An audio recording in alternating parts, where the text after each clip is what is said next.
President Pelton, trustees, graduates and family, faculty, it is a deep honor to address you today, and I want to add my hearty congratulations to the master's degree graduates and their families. I've attended almost 3 decades of commencements at Emerson College, and now that's a lot, but it doesn't come close to the over 50 years of commencements attended by my dear colleague, Ted Hollingworth. Thank you, Ted. Well, in all of these graduation ceremonies, I don't recall a faculty member ever delivering a commencement address. And so I feel especially privileged to be doing so in my recently new retirement status. And I'd like to use this moment as a pinnacle to look back, as all of you graduates and I together embark on our lives post-Emerson. I want to begin with a brief look back at the history of Emerson as a college of oratory and expression, of what had earlier been called elocution. I've been researching the career of a somewhat obscure Canadian elocutionist named Elsie McLuhan, the mother of the communication visionary Marshall McLuhan. You know, the medium is the message. Well, on this day, Mother's Day, and this occasion, it seems appropriate to remember the mother of a famous scholar of communication. Marshall McLuhan's mother, Elsie, toured Canada and the United States reciting literature, a career for which she had been trained by 2 1906 graduates of Emerson College, Josephine Goodspeed and then later Alice Leon Mitchell. One of Marshall McLuhan's biographers, M. Terence Gordon, traced the influence of McLuhan's mother and her vocation on her son. Gordon noted that, quote, elocution in the Emerson tradition was a fine and complex art, involving far more than the techniques of voice control and public speaking. Elocution, he wrote, promoted personal development through the awakening of latent powers and literary appreciation through the acquisition of interpretive abilities.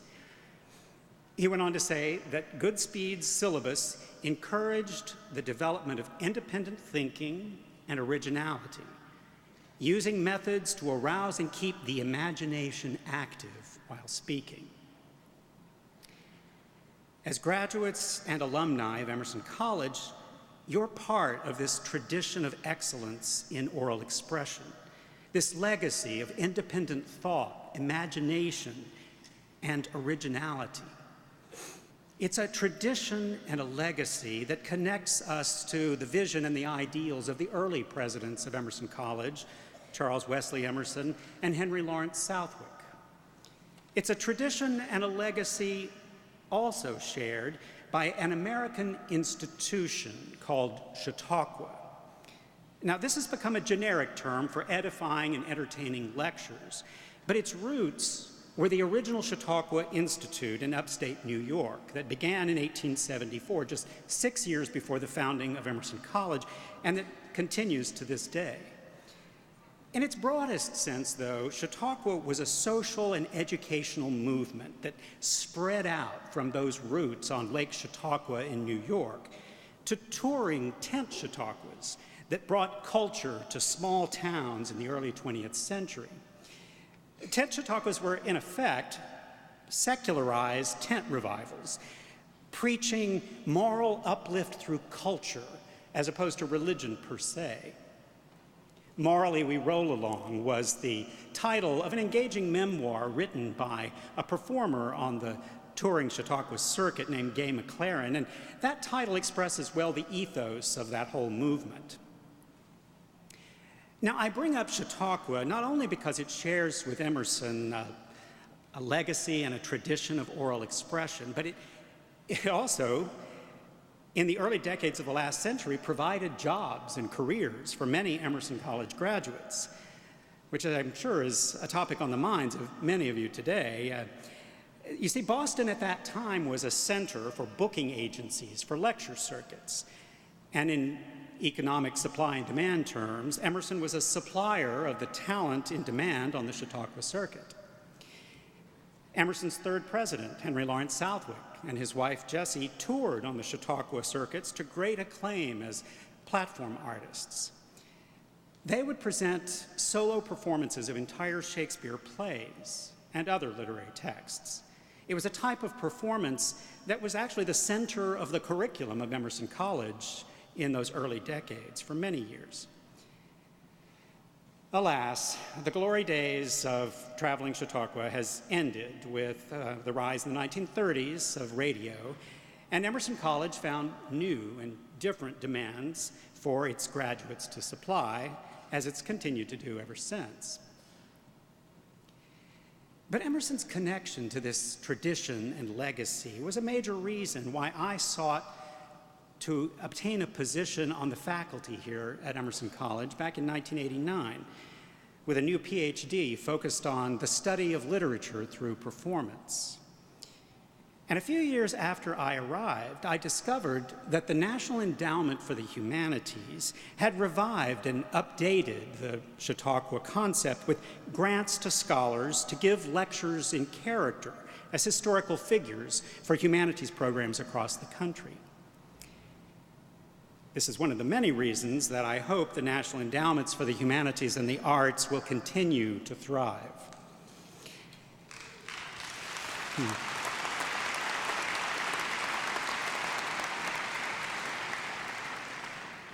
So in the tradition of Emerson supplying the demand for Chautauqua performers, I became a Chautauqua performer myself, starting as Henry James in 1994 and then as William Faulkner in 1995.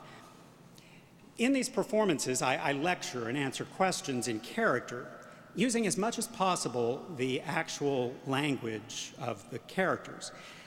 Now, these interactive performances are a form of creative and embodied scholarship. That's a concept that Emerson embraces.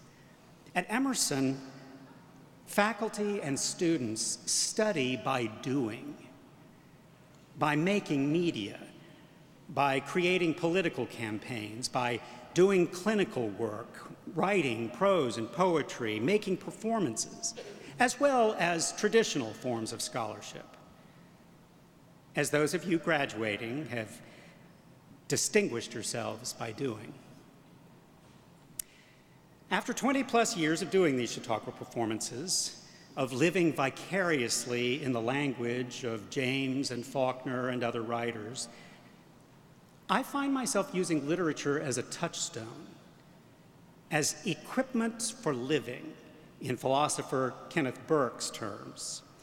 He saw literature as identifying patterns of experience and providing strategies for acting in the world. On this occasion, our shared commencement, the commencement of new life experiences post-Emerson for us. On this occasion, I think about how both William Faulkner and Henry James reflected on the importance of experience to them as writers. Their words provide equipment for living for us as communicators in all kinds of media. To interviewers, Faulkner often said, "A writer needs 3 things: experience, observation, and imagination. Any 2 of which, at times any one of which, can supply the lack of the others." Henry James went further with this formulation by defining experience in terms of observation and imagination. He wrote, "Experience is never limited, and it is never complete. It is an immense sensibility, a kind of huge spider web of the finest silken threads, suspended in the chamber of consciousness and catching every airborne particle in its tissue. It is the very atmosphere of the mind. And when the mind is imaginative, much more when it happens to be that of a man of genius. It takes to itself the faintest hints of life. It converts the very pulses of the air into revelations. The young lady living in a village need only be a person on whom nothing is lost. To make it quite unfair, it seems to me, to declare to her that she shall have nothing to say about the military. Greater miracles have been seen than that, imagination assisting, she should speak some truth about some of these gentlemen.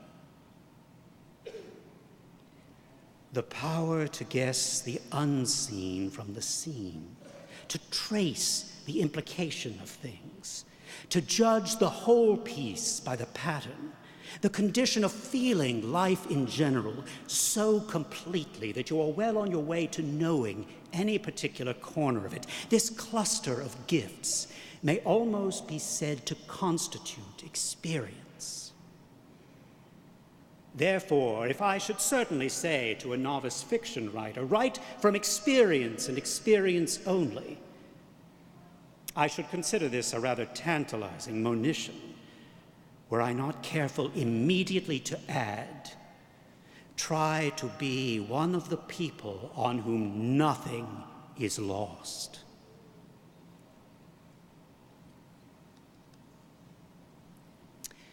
Now, both of these men did not consider themselves public speakers.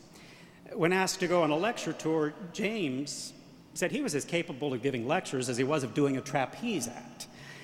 And he was so averse to giving interviews that he only submitted to 2 in his lifetime. And yet both men rose to the occasion when the situation demanded it. Henry James, at the end of his life, during the early years of World War I, advocated for the United States to come to the aid of Great Britain. He was, in effect, doing public relations and fundraising for the American Volunteer Motor Ambulance Corps. William Faulkner was fiercely protective of his privacy, and yet he reluctantly stepped into the spotlight that the Nobel Prize afforded him to address pressing issues of the day. Both James and Faulkner delivered commencement addresses. James titled his 1905 address at Bryn Mawr, "The Question of Our Speech," and in it he advocated a tone standard and addressed issues of civility and vulgarity in public discourse, which we still debate today, although the terms of that debate have changed considerably. In 1951, when William Faulkner spoke at his daughter Jill's high school graduation in Oxford, Mississippi, he said,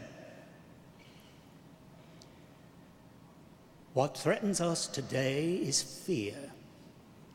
Our danger lies in the forces in the world today which are trying to use man's fear to rob him of his individuality, his soul, trying to reduce him to the unthinking mass by fear and bribery. The tyrants and politicians, American or European or Asiatic, who would reduce man to one obedient mass in their own aggrandizement and power, or because they themselves are baffled and afraid of and incapable of believing in man's capacity for courage and endurance and sacrifice.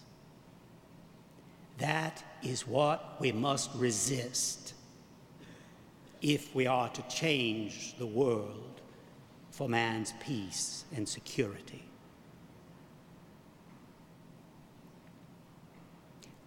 Learning to resist the forces that use fear to manipulate the masses is useful equipment for living in our present moment. I've learned much from performing Henry James and William Faulkner and they continue to speak to me and through me. I'll leave you with some advice that Henry James gave his nephew, Billy. 3 things in life are important.